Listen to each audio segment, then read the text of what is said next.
What's up, guys? Welcome to the Kingdom Men Transfer Man Nation podcast, brought to you by our sponsor, the Acquisition CEO.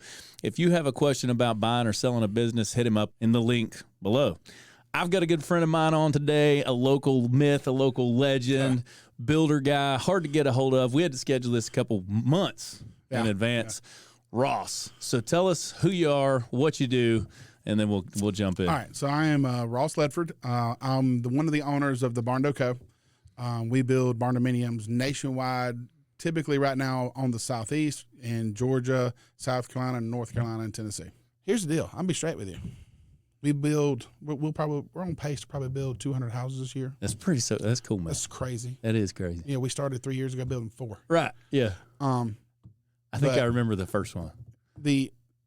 You have to get the mindset of people in your workplace to be in a situation to where they know that I have their back. That's right. And the moment you can get them in that mindset, the sky is the limit. Yeah, and you can see people change in that moment. When you can see the way they sit, when they know you have their back and you have their best interest at heart. Because a lot of people, they're kind of standoffish. And then when they take the guard off because they know that they can trust you because they know you have their back, everything changes. Especially when you're trying to build 200 houses, people need to know that you're in their corner and they're in your corner. I'll give you an example. This past week, I can't name names, obviously, but we had a project that come up. Yeah. I have a all-star project manager in this area. Yeah. Super good dude. Y'all are almost identical. Okay. Like super gladiator, man. Yeah. He is dialed in so well, just like you, on organization, working out. This dude's up at 4 a.m. working out and then going to work. I like this guy. Dude's insane. Yeah. Shout out to Steele, bro. There you go. I'm proud of you. There you go. Get it. In that situation, though, he took on a fire from someone else, another project manager that has gone, he's been let go, whatever. It wasn't from us. He moved on. But he took on a fire. And that couple is like blowing him up. Like, why isn't this done? Why isn't this done? Why isn't this Beating done? him It's over just the head. nonstop. And so I finally, as the owners, we have a hierarchy. I have an area manager. He steps in. If he can't deal with it, then the director of construction steps in. If he can't deal with it, it comes to me. Right. When it gets to me, it's serious. Right. And so this situation, I came in, they sat down with us. I let them give all their complaints. I addressed them all. And when they got done, they said, is there anything you wanted to address on our complaints furthermore? I said, I do. I said, y'all have a child? Oh, yes. I said, okay. Well, did he ever play T-ball? Yeah. I said, when he's at the plate and he swung and he missed, did you beat him down? Did you tell him you're worthless? You don't do your job? No, we didn't. I said, okay. Steele is your project manager. And if you're constantly berating him, you're not going to get the 1,000% performance that I know that he gives everybody else because he knows that you are after him. Right. When that phone rings, he's like, he hates to see you ring the phone. Right. If you want that feeling to come back, tell him, good job, man. That's it, man. You're going to get 1,000% more support. Yeah. Looking at him. And even if you have a problem, he'll address it. Yeah. But telling him, hey, man, great job. Good effort this week. Your house will get done so fast. It's ridiculous. I said, that's a cheat code, bro. And he going to answer the phone again. That's a cheat code. Yeah. You know what's funny about that? I always remind people, you hear business owners and things, you talk to them, and they beat people over the head. Yeah. Right? Instead of having grace and gratitude. And I ask them this, I'm like, hey, okay, you're a man of faith, right? They're like, yeah, okay. All right. So when you fail, aren't you glad God forgives you? Yeah. Okay. Same thing. You appreciate that, don't you? Right. Yeah. Same thing with your staff or your employees or whoever it is. Don't beat them over the head. I mean, there's accountability. There's a way to navigate that, but you don't have to beat them over the head. When's the last time you told somebody? Send them a text. Say, hey, I appreciate you. Right. It'll light them on fire. It's the same adage. You can catch 1,000,000 flies with honey.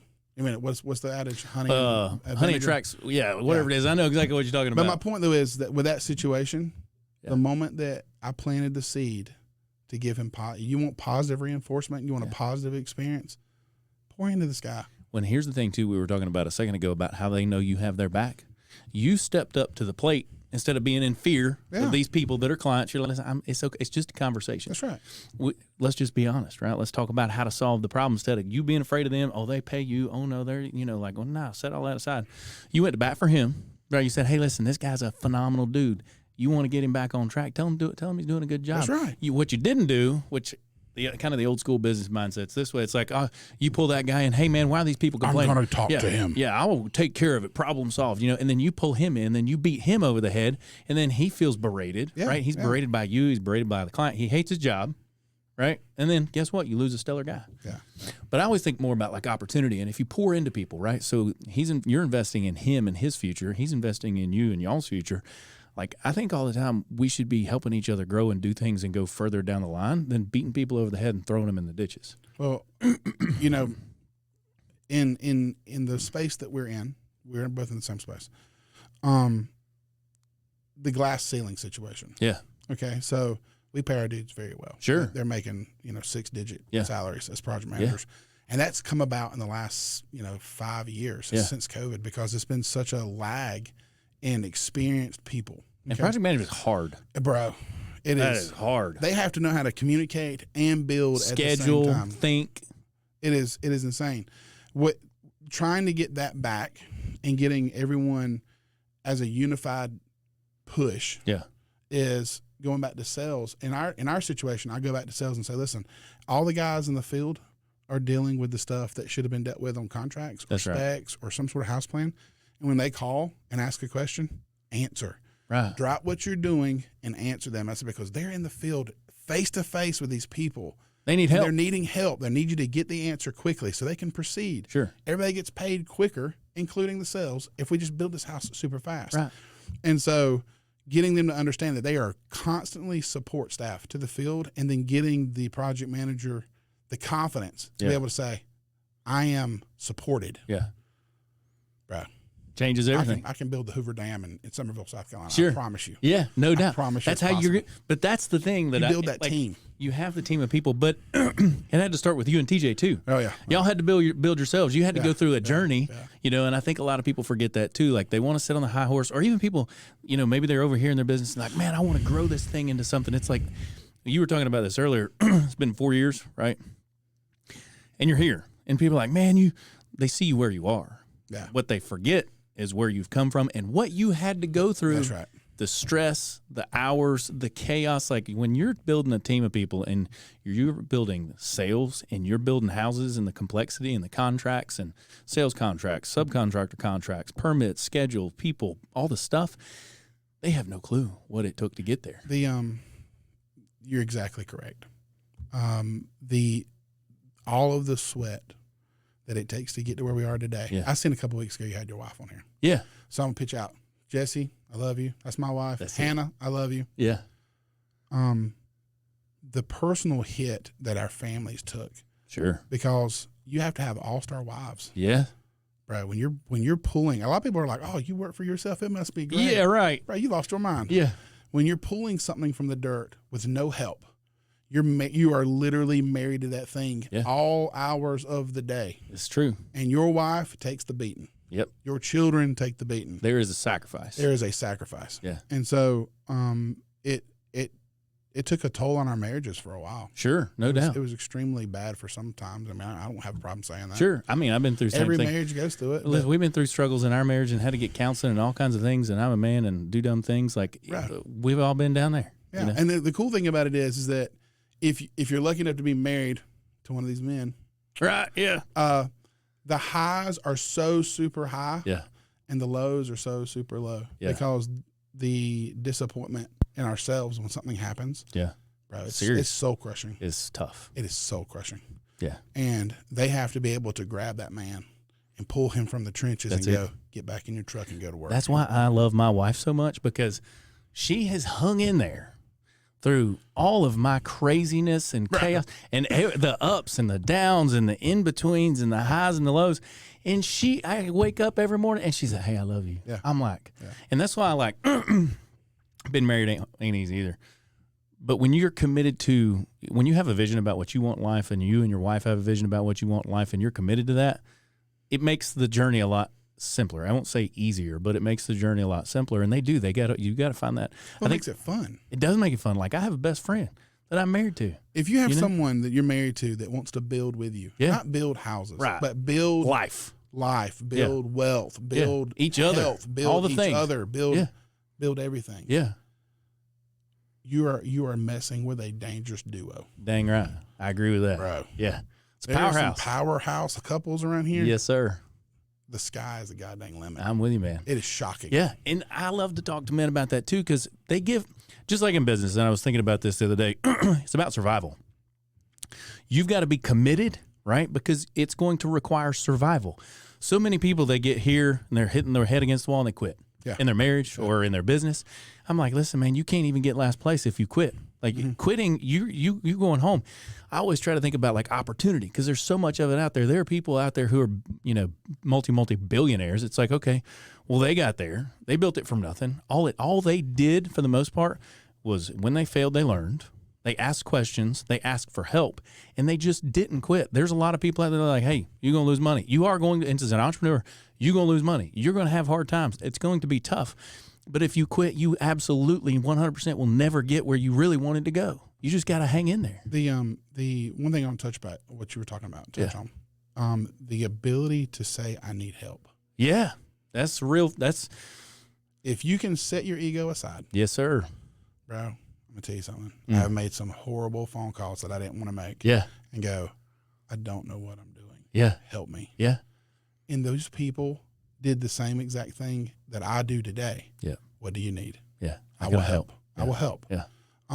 One of the very first jobs we ever did, my concrete guy, Gabriel Tiberius, bro, salt of the earth. You ever met those people that like their tickets absolutely punched to heaven? Oh yeah. Like so genuine. Like an angel. Literally. Yeah. Yeah. He was that way. And he let me, we were trying to drag this thing from the dirt. I knew a lot about construction. Right. And I had a GC license. I didn't have a residential license. And so we were trying to navigate that. And we poured a couple slabs of concrete in the very beginning, trying some things out. And I was standing there like, oh, yeah, I'm the GC. I know everything. I know everything, bro. What are you talking about? And he was, in all the kindness that he was, he let me be the dumbass. Right. And on the last one that we poured, he was standing shoulder to shoulder, man. He went, are we going to continue to play this? Right. And I was like, what do you mean? What are you talking about? He's like, I know you don't know what you're doing, but I will help you. And bro, that boy, that man taught me everything I know. That's so cool. About concrete, about building homes. And when those people pour into you, listen. Yeah. Listen. Yeah. I can't believe how many people, you've had the same situation. You'll sit people down and go, hey, this is what you need to do. Right. And they don't even bring a notepad. Based on experience. Yeah. This is what you need to do. Yeah. And they'll leave, walk out the door, and literally do the exact opposite. And you're going, did you expect a different outcome? Right. That's the definition of insanity is doing the same thing with the same result and then not change it that you don't like. But I think you're 100% true, especially as men. And then as we navigate business and life, we want to have this pride thing. And I mean, even myself, I had to learn to set that down in order to grow past all my bullshit. I had to get outside of pride. And I remember some of the first few times it happened, like, if you ever met a billionaire? You've been around some pretty high level people. Let me tell you something. Them homeboys, they're with millionaires. Okay, fine. But when you meet a billionaire, first one I ever met, I was selling the shit out of some houses. I mean, we're doing like 50 houses a year. Yeah. I'm like, man, I'm in the gym. I'm like the man, Dude, I go to this guy's office. He owns the mortgage company. Yeah. Like, it's the second largest mortgage company in the United States. He's the owner. Right. He ain't the CEO, CFO, any of that stuff. He owns the thing and all the buildings involved with it. Mortgage broker that I sent a ton of business to introduced me. He said, hey, this is one of our top agents that sends us a ton of business. He looks at me and said, I'd never do business with you. I'm like, dude, this exact same thing happened to me. Go ahead. I felt like go ahead. Big. Go ahead. And so I'm like, he just told me I'm one of the top people out here sending you business, helping y'all make money. Yeah. What do you mean you wouldn't do business with me? And he looked at me. And he said that, and then I'm standing there trying to figure out, do I hit this guy in the face? Mm-hmm. Like, you know what I mean? Mm-hmm. Or ego sets in, bro. I'm like, who's this guy telling me? Because I'm like, I could take you. Like all of a sudden we're in this ego check. Yeah. And so then I had a choice in that moment. And fortunately, I guess I was just in the right mindset where I was like, he's smarter than me, obviously, because like he's made a shit ton more money than I have. Mm-hmm. So it's like, okay, I had an answer. I could leave and get my feelings hurt. I could walk out the door, I could hit him in the face, or I could ask him a question. And I was like, why? And he said, if you want to be a millionaire, you need to look like one. And I was like, and you need to act like one. And I'm like, okay. I'll take your advice. And just like you were just saying, the pride thing, like, because a lot of people, they get so hung up in their pride. They're like, well, I'm leaving. Screw you. I drove here in a $100,000 pickup truck, and you're a billionaire, but I'm leaving because I got too much pride. I had to learn, and I guess part of it came from being in the military, because you kind of have rank and you get told what to do. You don't really have a choice but to learn. Right, it's pecking order. Yeah, it's pecking order. And like, this guy's a billionaire, and as an entrepreneur, I have a choice, just like what you said. Just listen. Hey, get out your notepad. Okay, fine, Mr. Billionaire. You don't want to do business with me. I should go, why? Like, why? I'm pretty cool. I'm a good guy, I think. Why don't you want to do business with me? So I stayed at the seminar, the class that he was teaching, and in that thing, there was a guy on the phone. This is kind of a long story, but we got plenty of time. You're good. There's a dude in the back on his phone. Now, keep in mind, this guy has taken time out of his day, who is very wealthy, to teach, okay? Just like you're just saying, listen. The guy in the back on his phone, he kind of got a suit on. You know how real estate agents like to pretend to be fancy? Mm-hmm. He looks up. He says, hey, you. The guy's like, we're like, what's about to happen? They're going to be a fight. No. Hey, you. Guy looks up. He said, why are you on your phone? He's like, I guy didn't know what to say. He said, I'm probably the richest person you'll ever meet. I took time out of my day to come put this on for you for free. You can put your phone down and listen or get out. Yeah. And we're like, yeah. Guy left. Yes. He left. I don't know where he's at or what he's doing today, but he had a moment. He had an opportunity to go, I'm here. I should bring a notepad. This guy, obviously, even if he ain't in the same business, he knows something about life or business that I don't, that he's standing there. I need to absorb that. And funny thing is, he then, right there, that moment, he's like, that guy, he left. He said, this guy, he's pointing to me. He said, I told this guy earlier I wouldn't do business with him because of the way he's dressed, and he's still sitting here. Yeah. He said, there's a lesson for everybody in this room to learn between these two men. And I'm like, okay, I'm thinking, I'm taking notes. Yeah. But it's funny, kind of like what you're talking about. We have to get to a point where we set that pride aside. The ego situation. If you don't set it aside, it's crippling. Venom. Yeah, it's venom. It will eat you. The very first billionaire I ever met was Naveen Thikram. Bro, if you ever get a chance, sit down with this guy. Okay. Super, super, super neat dude. Big head in Microsoft. Me and TJ got invited on this situation to meet him in person, and we did. We sat down, and I had a million questions. You know what I mean? By this point, I was like, I'm going to take over the world. Yeah. Dang it. We have pulled something from the dirt, and I want money. I want his money. Yeah. How? And so we pulled up, and the same thing. Room's full of people, and we were sitting on the front row. I mean, when we get invited to something, you want to be in it. We're 2 feet in. Sure. We're 2 feet in. Yeah. And so we're literally on the front row. He comes to talk to me and TJ, and he's like, so how can I help you? And I was like, well, we're looking for investors. He's like, well, let me coach you how to get through that. He was like, what do you need? And I'm like, well, he was like, problem number one, you don't know what you need. He got straight to the, he went straight into the kill. Straight to the point. He said, get your piece of paper out. And I got a piece of paper out. He told me, he said, write faith, family, fitness, and finance on a piece of paper. Draw a cross in the middle of it. He said, in those boxes, I want to rate yourself from 1 to 10. Yeah. He said, so faith, do you have a strong faith? He said, I don't care who you pray to.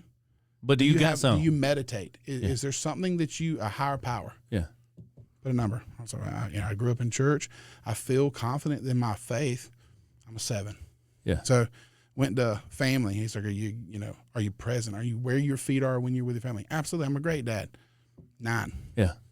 We went to to finance, and I was like, bro, I got this figured out. Yeah, we running it. We good. We know how to make money. We just need to be on a bigger scale. And he's like, put it. Good. He said, stop talking, put a number. Right, dude. Stop trying to reason and put a number. Pick a number. And so I was like, 8. And he said, fitness. I said, bro, I'm a fat dude. He's like, you're a 2. He's like, now here's the catch. He said, I want you to take this piece of paper. I want you to hold it up in front of you. He said, if you were me and you were asking for, I was like, $10 million. He's like, would you give it to yourself? Would you give it to you? I was like, yeah, probably. He's like, you'll never have $10 million then. He said, here's the reason why. On these boxes, you have no commitment. None. 0. He said, you're not even committed to paying me my money back. He said, you've been given these things to be a good steward of your family, to be a good steward of your fitness, to be a good steward of your entire life. He said, these other 3 boxes you might have figured out, but there's one box you have no control of. Right. 0. And if you don't have control of that box, you don't have control of your finances. Bullshit. Right. I don't believe it. He said, it's not possible. He said, because you can't foul up one box right. and have the other 3 boxes perfection. Bro. Hit in the heart. It hurt me. Yeah. Bro, I literally like went home and did not sleep. You're like, because I was. You're probably like, what? What just happened? Yeah, literally. Yeah. You know, and it's a hard thing, but it was a great lesson to learn from him.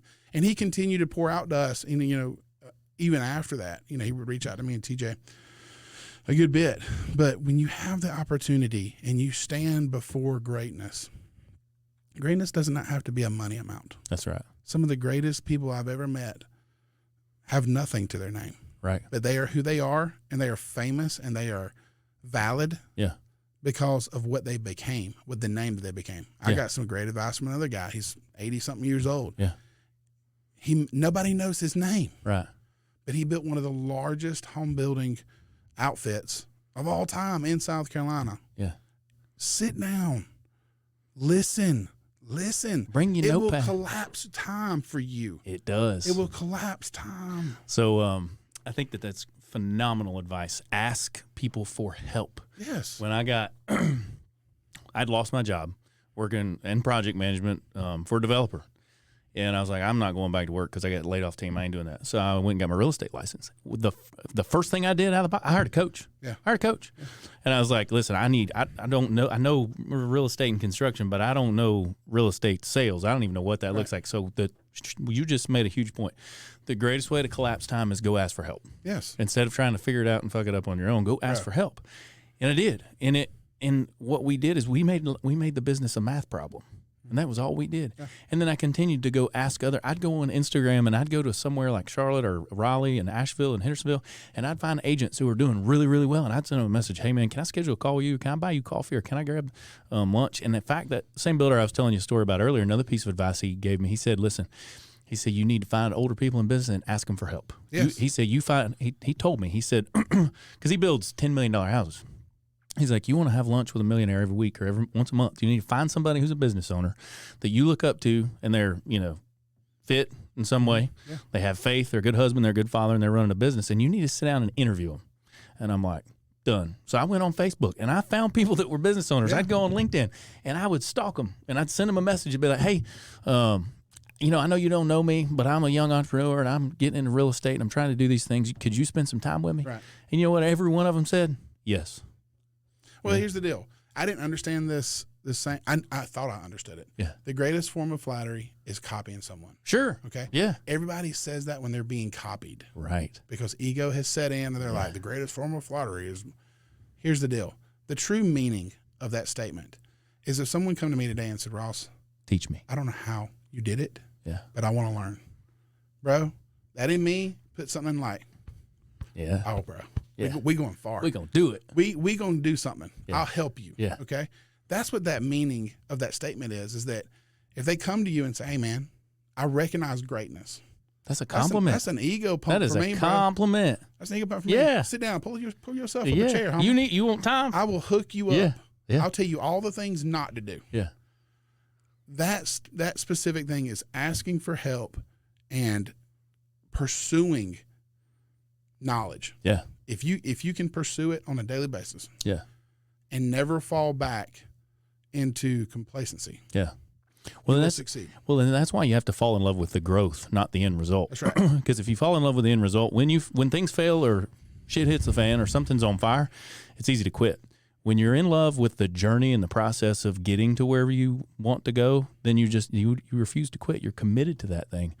And that's why I love to encourage people to fall in love with the process. Wake up every day and take it one step at a time. Even though you might hit a stagnant spot, like for instance, sure, our company is at a point to where we need to stop growing horizontally. Yeah, and we need to grow vertically. Depth.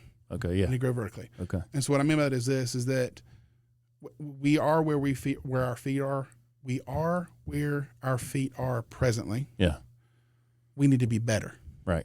Where our feet are presently. Right. Not go and open another office. I got you. Okay. So here's the deal. When you get to the point in business, and this applies to any business, you become super successful and then you start grabbing opportunity. When you're successful, opportunity comes a knocking like a raging train. You're right. Okay. And you have to be keen enough to know what to take. Yep. what door to take. The catch is this. In our business for the next year, our motto is base camp. Nothing comes above the mission. Okay. And you have to get that injected into your organization to say, hey, where we are in Duncan, we're going to be better. Right. We're really good right now, but we're not good enough. Yeah. Let's be better. There's always room for improvement. There's always improvement. So let's spend the next year and tighten up every little hole that we have in production, every little hole we have in sales. Do the same thing in Columbia. Do the same thing in Somerville. Make sure that where you are the best that you can be. That's right. Because you can't be 30% in Somerville and 100% in Duncan. That means you're just a shitty business. Right. That you kind of like, you can't have all right, here's the deal. We all know Walmart. Some Walmarts, you go into them, like, bro, I'd eat off the floor in this place. Some other Walmarts, you're like, you better carry a gun here.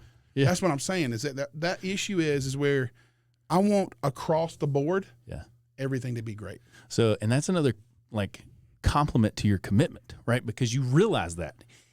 People on the outside looking in, they always think that more is better. It's not always better. Like I always tell people, we get the shiny object syndrome. Want to do more, just like you're saying. Opportunity. When you're good at business and entrepreneurship or sales, and you've been in it long enough, you kind of become a valuable guy. That's right. And opportunity. People, the phone rings. Hey man, you want to do this? Hey man, you want to do this? Hey, and you're like, yeah, I do. But instead of doing more, people should be working on getting better in what they currently do. And that happens in business and life all the time. And I think that's the reason that clarity is so important. And you have a pile of clarity. Like you have massive clarity if you're making these decisions with so much commitment where you're like, hey, this is how we're going to do things. And it's not like I'm thinking about it or there's a maybe. No. It's like, no. This is what we're going to do. This is how we're going to do it. And we're running the race on a day-by-day basis. I'll even touch base on what you just said. Is when you make a decision, decision velocity means a whole shit lot. Yes, sir. Bro. I'm with you. Even if it's the wrong decision, make one. Stay with it. Yeah. Stick with it. You do whatever you got to do, because what happens is I meet a lot of business people that come in, business owners. Yeah. Well, they'll come in and say, well, this really wasn't working. I've been trying it about a week. And I'm like, well, you ain't giving enough time. You ain't been long enough. It ain't enough time. Even if it's the wrong decision, there was a lot of things that me and TJ did in the wrong decision in the beginning. But because we stayed the course, that's it. We still got the desired outcome. Yeah. We just had to adjust it a little bit. Falling back and being like, that's a shitty idea. Yeah. Bro, you ain't going to get anywhere. You ain't going to make no Nowhere. traction. Zero. Yeah. Nothing. I tell people all the time, even in the Bible, it says, let your yeses be yes and your no's be no. Yeah. Right? So it's not about confusion and chaos. It's about clarity and certainty. And it always aggravates me when I'm talking to people. I'm big on simple. Make an action item spreadsheet. Mm-hmm. People don't track their action items. People are like, I got all this stuff to do. I'm like, well, where'd you put it? They're like, in my head. I'm like, that ain't going to work. Like, you're going to forget. It causes you stress and anxiety, and you create more chaos. So I call it moving the needle forward. We need to put simple systems in place so that you can move the needle forward and track these things. And then you know what to say yes to. You know what to say no to. I'm with you 100%. Most people, they can't even say yes or no. They're always like, I'm thinking about it, or maybe this. And they create so much frustration and chaos in their own life or their own business because they don't even have the clarity themselves about where they want to arrive at. They surely don't know what to say yes or no to. Yeah. And they end up saying yes to everything. That's right. And that's a terrible idea. But you get spread thin. Yeah. And then when you spread thin, then you turn into a teetotal train wreck. Yeah. Well, that's how you go a mile wide and an inch deep. That's right. Tree blows over. Story of my life. You know what I'm saying? It happens, and people realize that. And that's a good point, too. Like, people need to build the roots in their business and build some of the basics. A lot of entrepreneurs, they end up having a skill set with no business management skills. Mm-hmm. And it's like, you don't run your calendar. You don't call people back. You don't text people back. You don't have action items. You don't know how to use QuickBooks. You don't know how to read your balance sheet. It's like, you ain't running a business. You just kind of playing with some equipment or whatever it looks like. You know what I mean? It's like, hey, you want to build a business or you want to be a solopreneur or give yourself a job? Because that's what happens in entrepreneurship. A lot of people build themselves a job. But no, that's good stuff, man. I wanted to get you on, chat about all that stuff. It's fun stuff. Man, for a second. I know we got a couple seconds. No, we got time. Right, let me tell you about this dude. I met Justin, about a year ago. Must probably been longer than that, but yeah. About a year and a half ago. Yeah. Man, what a transformation. Yeah. Thanks, man. I'm so proud. Thanks, brother. So proud. I appreciate it. I have nothing but good to say. Thank you. I am so proud of you. I appreciate it. So it means a lot. It's been enlightening and joyful to watch your Facebook, to watch where you started. Yeah. Because it wasn't that long ago. That's right. When me and your friendship started till today. Yeah. And man, you just thanks, man. That means a lot. You come prepared. Hey, I'm proud of it. And I love it. I'm super thankful though, because I feel like I woke up. And I think that you get to a point in life, and you've probably been here too, where you've had enough of whatever it was, the chaos that you were creating in your own life. And we either get to wake up or stay on the chaos train. And it's like when you wake up and you ask for help and you raise the flag, like, hey man, I got a shit show going on over here. I need some help. People will come help you. Yeah. We got to set our pride down. And I think that there's so much truth in that we talked about today. Like, you can't be who God made you to be when you're just so prideful about who you think you are. Yeah. You know what I'm saying? Yeah. Like, we get hung up in our own thoughts and all these things, and then limiting stories and limiting beliefs. But I love the journey of what you guys are doing. And like, TJ, you may not know this, but I don't know how many years ago it was, but me and TJ, I had a Jeep Grand Cherokee. It was a black Jeep Grand Cherokee, and I met TJ in Fountain Inn or somewhere down there. I don't know. It was somewhere down south of Greenville. And we were out looking at like this land, and we went and looked at like 60 acres we found on Lake Kiwi. We were riding around out there. Did you know TJ? I did, yeah. Okay. And so I don't know when that was, but and he's like, he had that idea, and y'all were talking about the Barndo thing. Yeah, yeah. And so it's been so cool to see y'all's process go through that, and both of y'all as well. Like, I love being around other healthy-minded business owners in the community who like want to stay married and want to pour into their kids and pour into the community and do great things. It's a big change. Yeah. Change. Yeah. It's amazing the transformation like I've seen in you. Like when we met back then versus now, like your conversations are sharp as a tack, bro. You're sharp as a needle. Thanks, bro. Yeah. And the clarity that you give, holy cow, like it's pretty intimidating. I don't lie to you. I appreciate it. It means a lot. I had to lean in. In our heart and our soul, you realize at some point, like what God made you do. You're a builder. You got this thing rocking and rolling, right? And you're good at it. Well, eventually, but you had to find that. Like you didn't arrive. Right. You had to arrive there. Same thing in my own life. I had to go through a lot of things and grow through a lot of things to arrive at where I'm at, to realize like what God made me to do. He gave me a brain and a mouth to help people. That's kind of the short 2 cents of it. Yeah. But it's like when we figure that out, and I just want to encourage people that are listening, don't quit. Because if I quit, we wouldn't be sitting here. That's right. If you quit, you wouldn't be building 200 houses. You're right. And it would be so easy to just quit and be like, I'm going to work at Lowe's. You know what I mean? Yeah. And that's why I say that all the time. Keep going, because if we quit, nobody wins. You wouldn't have employees. How many employees? It's to withdraw. It's not, man. How many employees y'all got?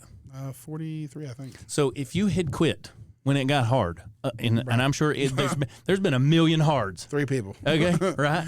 There's been a million hards. Mm-hmm. Imagine how many lives you wouldn't have impacted. Yeah, it's extremely cool to be in a situation where we are now, where businesses are thriving, and you're just focused on building people. Isn't that so cool? Barndo builds houses. TJ and I build people. That's right. I've heard and him that's say really, that. really cool. It's really fun to see somebody grow. It's kind of like having an adult kid where you're like, bro, do you remember him a year ago? Right. Like, look at that guy. Yeah. Well, in the way that he treats his wife, or the family situation, and the opportunity that you're creating for them and their kids. Like, when you get to see people that work for you and their kids and those relationships, and they're at a ball game or they're at a water park or they're on vacation, you see it on Facebook, you're like, inside of yourself, you're like, man, if I had to quit, they wouldn't be there. Well, I mean, like, shout out to the Miracle League. It's a special needs baseball team. We sponsor them. Yeah. Didn't y'all build them a ballpark? We did. Yeah. But we're in the midst of doing a bunch of things at this ballpark. Yeah. The coolest thing was, again, I'm the integrator. TJ has an idea, and I just put legs on it. Yeah. But there's times where I panic, and there's times where I don't have the confidence that he has, and there's times where he doesn't have the confidence that I have. Right. He's like, you won't be able to. So we lean on each other. One of the biggest things was I think the second time we had a Miracle League game, half of our staff was supposed to show up, and I told him, I said, I'm going to go. Are you going to go? And he's like, no, you're not going, Ross. I was, what do you mean? He's like, our staff has got to want this. They've got to want it. And he was right.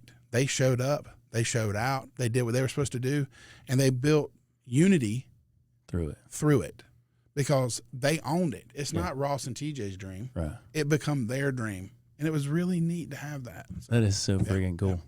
Real quick, you just touched on something I was thinking about. I want to share with people or encourage people when you're talking about partnerships. A lot of people think that you'd want to find somebody just like yourself, and that's a terrible idea. You want to find somebody, if you're going to find a business or you're going to partner in a business, even if you're going to have a leadership team, you want people on your leadership team who have different skill sets. You know, they're good at different things or different tasks or the ways that they do things. And just like you were saying about you and TJ, he's the sales guy. You put the legs on the thing. Yeah. So let's touch base on that just a little bit. And if you're thinking about a partnership, because a lot of people, they come to you and they're like, hey, man, I got burned. Yeah. You got burnt because you weren't prepared. That's right. You didn't ask enough questions. You didn't ask enough questions. You know, TJ and I are really, really, really good best friends. Yeah. That doesn't negate the fact that we both have an operating agreement. Sure. He can't get me and I can't get him. Yeah. Don't be stupid. Right. Okay? However, a business, even though he and I are 50-50 partners in the Barndo Co., a business needs a leader. Yep. And then a business needs a doer. Yeah, that's right. And if those two are struggling for power, yeah, you become a divided company. Right. You fight with each other. And so you need to make sure whoever you're going to, I trust him with my life. Yeah. Okay. And he's got to trust me. You have to. And he's got to trust me. Yeah. But the catch is that if there's times where he and I are in behind closed doors and we may have some disagreements. Sure. But it's just like having children. You can't go out in front of your leadership team, in front of your staff and say, hey, you know, you can't have these disagreements in front of people. Right. Get on the same page. Yeah. It's not a big deal. And that's the thing too. Almost 100% of what we make a big deal isn't. It's not. It doesn't matter if it's in a business partnership or even in your marriage or your personal life or all the little parts and pieces of business. People use all that bullshit to talk themselves out of opportunity. That's right. You know, they're like, oh, it's too complicated, or, you know, we didn't get along, or whatever that may be. It's like, no. He who figures it out wins. Yes. You know what I mean? So get out there and figure it out. Well, it's the same situation with him and I. You know, I knew that he could sell like a banshee. He can. I ran a roofing company, and I was semi really, really good at running it. Yeah. But I'm an integrator. I don't like selling. Right. I don't give a crap about he selling. He can sell anything. And so once I recognized the fact that he was very good at it, I knew that I needed to hitch my wagon. Yeah. He knew that he needed to hitch his wagon to me because once the idea happens, he knows that I can make it. I can make it come to fruition. Yeah. You know? And so it just. And what's so cool about that is it happened. And I love to encourage people in this. When you have an idea and you refuse to quit, because you figured out a way to print money, right? Anybody can do it, right? It ain't easy. It's not super complicated, but when you have an idea and you ask for help and you put yourself around the right people and you look at opportunity and you refuse to quit, you get there. That's how you get to where you're at. You know, people look at you like I was saying at one point, like, they're like, oh man, you've arrived at a great destination. You have, but you had to arrive there. All the craziness and chaos, but your refusal to quit is what got you there. Yeah, the biggest thing, and I'll touch base on this. He always calls me the shade master. Yeah. And so I'm always the one that throws shade on everything. I'm always the pessimist. Yeah. And so in the beginning, this coaching thing. Yeah. You know, it was ego for me. Like, bro, he ain't gonna tell me shit. Right. That doesn't work that way. Yeah. And so I gritted my teeth. I went to the first one. Yeah. And got nourished. Sure. It's refreshing. It's good for you to experience coaching. Yeah. Some coaching's bad. Some coaching will change your life forever. It has mine. It has changed mine. Life. It will redirect your path of life. Yeah. Well, and I think we need that, and that talks back to the pride piece. Like, we get so proud. Oh, I don't need help. Who's this guy? Well, listen. I always remember. I take it back to humility. Like, somebody out there with a bigger truck, somebody out there with a bigger bank account, somebody out there with a jet, or whatever it may be, a better relationship with their spouse, their better father, whatever it might be. We should find those people and set our pride aside and ask for the help. You know, I don't coach. Yeah. Obviously. You know, if somebody wants help, I'll help them. Sure. But I'm not in the coaching space. You're in the coaching space. If you're out there, I know you have these guys. Yeah. Where they're like me. They're on the fence. Yeah.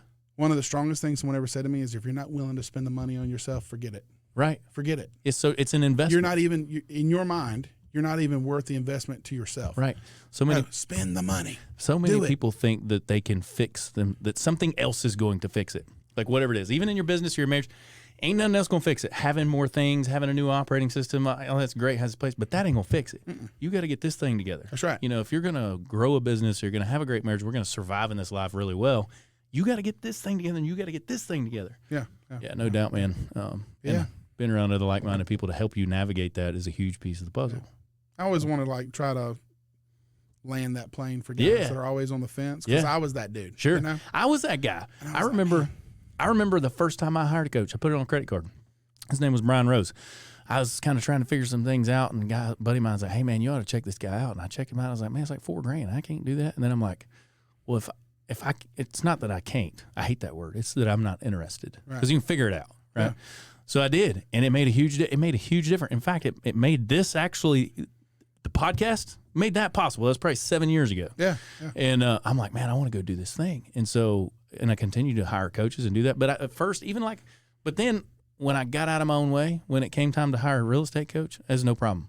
Mm-hmm. You know, and that seriously took me from 0 to top agent in the office, like in 6 months. Well, I think it's a what's the word I'm looking for?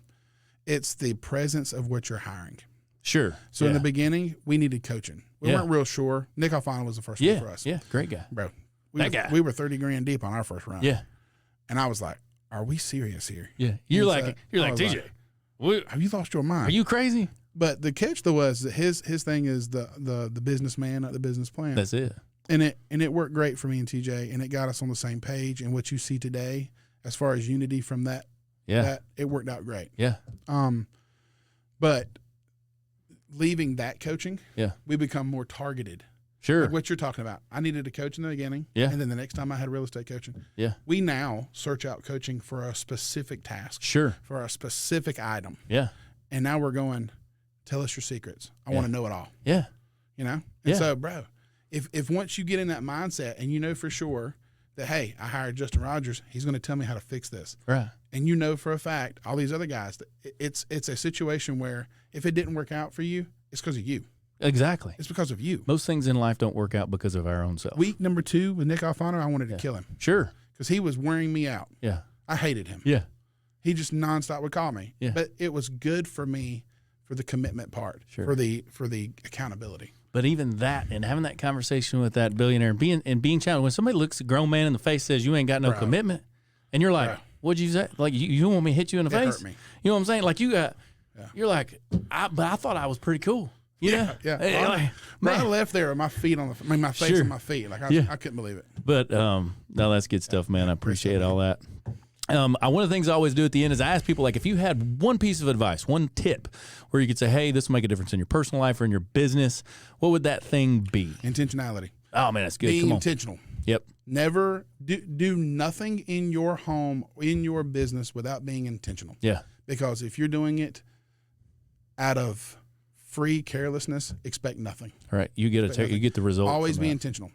Because if you're intentional, the result that you get will be what you expect. Man, so that's so freaking good. That's why I want to have you on here, man. And next time we'll have to get TJ in. Yeah. I know he's traveling, but you guys, just the way that you're building, the way that you set your pride down, the way that you have built this thing and what you guys are doing and the way that you're doing it with your staff, I'm like, I'm like clapping. Yeah. Winning's fun. It is fun. It is fun. Okay. But yeah. That's good. I greatly appreciate it. Yeah, you too, man. Appreciate having you on. Thanks, Ross, for being on the podcast today, man. It's been a blast. I want to give another follow-up shout-out to our sponsor, the Acquisition CEO. If you want to check out a business, hit him up in the link below. And as I always say, let's go do some winning, bro. Awesome. Let's win. See ya.